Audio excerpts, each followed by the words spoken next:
Rewrite and complete the following nuclear reactions by filling the atomic number of Ba and mass number of Kr.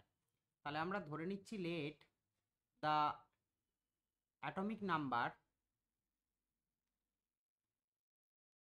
of barium be X and mass number of krypton be Y.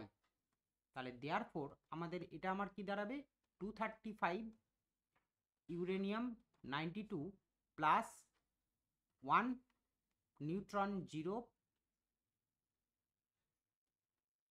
produces 144 barium X plus Y krypton 36 plus 3 neutron 1 0 plus energy. এইবারে আমাদের nuclear রিয়াকশনসের left হ্যান্ডের যেটা আমাদের atomic number আছে, that means Z of LHS equals two আমার হয়ে যাবে Z of RHS.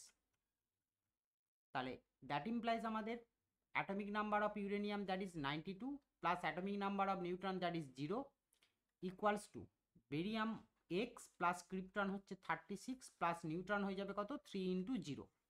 তাহলে that implies আমরা কত বলতে পারি 92 ইকুয়ালস টু এক্স প্লাস 36, তাহলে that implies x equals to আমরা বলতে পারি 92 মাইনাস 36, তাহলে that implies x equals to কত হয়ে যাবে না এক্স ইকুয়ালস টু হয়ে যাবে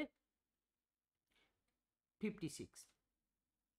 তার মানে এক্স আমরা পেয়ে গেলাম, দ্যাট ইজ হচ্ছে অ্যাটমিক নাম্বার অফ বেরিয়াম। ঠিক সেম জিনিসটা আমরা করতে পারি atomic mass of the LHS equals to atomic mass of RHS. তাহলে সেখান থেকে আমরা কি বলতে পারি অ্যাটমিক মাস অফ ইউরেনিয়াম কত ছিল, অ্যাটমিক মাস অফ ইউরেনিয়াম ছিল 235, তাহলে 235 প্লাস 1 ইকুয়ালস টু বেরিয়ামের অ্যাটমিক মাস 144, ক্রিপ্টনের অ্যাটমিক মাস আমরা y ধরেছি প্লাস 3 ইন্টু নিউট্রনের অ্যাটমিক মাস 1। তাহলে দ্যাট ইমপ্লাইজ আমরা কত বলতে পারি 236 equals to 144 plus y plus 3, তাহলে দ্যাট ইমপ্লাইজ কত হয়ে যাবে 236 মাইনাস 147 ইকুয়ালস টু y। তাহলে দ্যাট ইমপ্লাইজ আমাদের y ইকুয়ালস টু কত হয়ে যাবে না y ইকুয়ালস টু যদি আমি এটা সাবট্রাক্ট করি তাহলে আসবে কত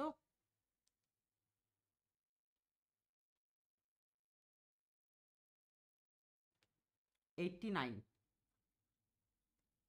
তাহলে y হয়ে গেল আমাদের 89।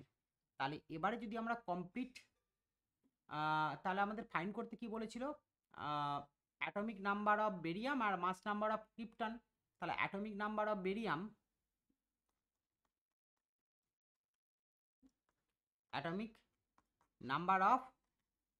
বেরিয়াম দ্যাট ইকুয়ালস টু আমাদের হয়ে যাচ্ছে কত 56